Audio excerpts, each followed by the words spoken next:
বাবা, তুমি ঠিক বলেছিলে। যারা মাননীয় প্রধানমন্ত্রীর পদত্যাগ করে কষ্ট পাচ্ছ, আওয়ামী লীগ সরকার ক্ষমতায় থাকায় তো ঠিক মতো 3 বেলা ভাত পর্যন্ত খেতে পারতেছস। গুলি খাইছে একটা। আসসালামু আলাইকুম গাইস, তো কেমন আছো তোমরা? আশা করি ভালো আছো। পদত্যাগের পর যে ভাঙচুর হচ্ছে এগুলার দায় স্টুডেন্টদের উপরই পড়ছে। অনেকেই বলতেছে যে শেখ হাসিনা চলে গেছে তাই এরকম হবে, সেটা তারা আগে থেকেই জানতো। এরকম বিষয় নিয়ে আজকে ভিডিওতে আলাপ চালাপ হবে। তো চলো সবাই ভিডিওতে চাপ দিই। কত শত প্রাণ জীবনের গান গেছে হারিয়ে। বাংলাদেশের এই করুণ পরিস্থিতির জন্যই ছাত্র সমাজই দায়ী থাকবে। রে ভাই, তারা কি চাইছিল যে আপনার বাড়িঘর পোড়ানোর জন্য? তারা তো চাইছিল একটা বৈষম্যহীন, সুন্দর, সুষ্ঠু বাংলাদেশ। এটা করার লক্ষ্যেও তারা কাজ করে যাচ্ছে এখন। আমরা কোনো সরকার থাকাকালীনই ভালো ছিলাম না, অন্তত ডাল ভাত খাইয়া শান্তিতে ঘুমাইতে পারতাম। কিন্তু তোমরা আমাদের নিরাপত্তা আর শান্তি দোনোটাকেই কেড়ে নিছো। সরকার পদত্যাগের একদিন হইতে না হইতেই বাংলাদেশে আগুন জ্বলতেছে। এখন অগ্নিসংযোগ আগুন দিচ্ছে, তাদের বিচারও হবে, চিন্তার কোনো কারণ নেই। বাবা, তুমি ঠিক বলেছিলে।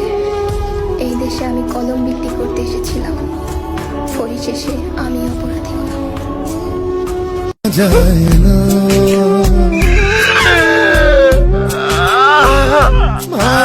দেশে কলম বিক্রি করতে এসে যদি হাজার হাজার টাকা পাচার হয় আর হাজার হাজার মায়ের বুক খালি হয়, তাহলে তো অপরাধী না, ডাকাতি হবে। সরকারের পতন হলে নাকি বাংলাদেশের আরো উন্নতি হবে, এই দেশের মানুষ নাকি আরো শান্তিতে থাকবে। দেখেন না ভাইয়া, রাস্তায় তাকাইয়া যে স্টুডেন্টরাই কি সুন্দরভাবে পুলিশের কাজ করতেছে আর দেশ পরিষ্কার করতেছে।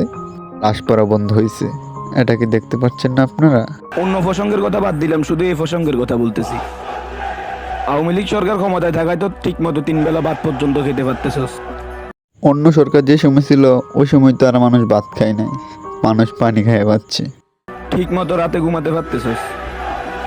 বিএনপি সরকার যদি ক্ষমতায় আসে, 3 বেলা ভাত খাওয়ার কথা যা দূরে থাক, ঠিক মতো রাতে ঘুমাতেও পারবি না। লিখে রাখে এটা ইতিহাসের পাতায়।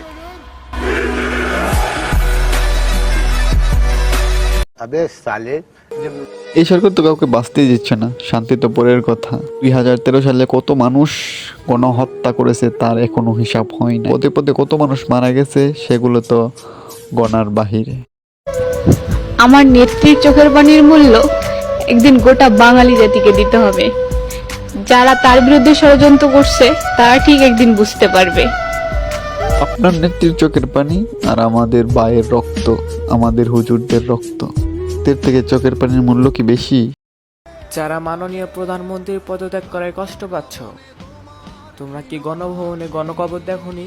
কত আদরে ভালোবেসেছি তোমার ওই। Where are the talented students of my independence country? তোমাদের সময়ে ব্যবহৃত হওয়া সংখ্যালঘু সনাতনীদের বাড়ি ঘর মন্দির ভেঙে তছনছ করে দিচ্ছে।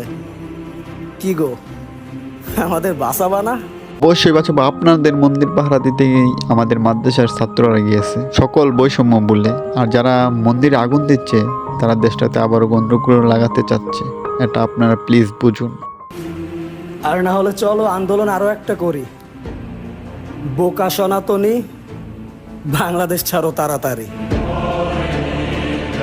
আমরা সত্যিই লজ্জিত, এরকম কিছু সন্ত্রাসের জন্য আমাদের দেশটা এরকম ভাবে ভাঙচুর হয়েছে।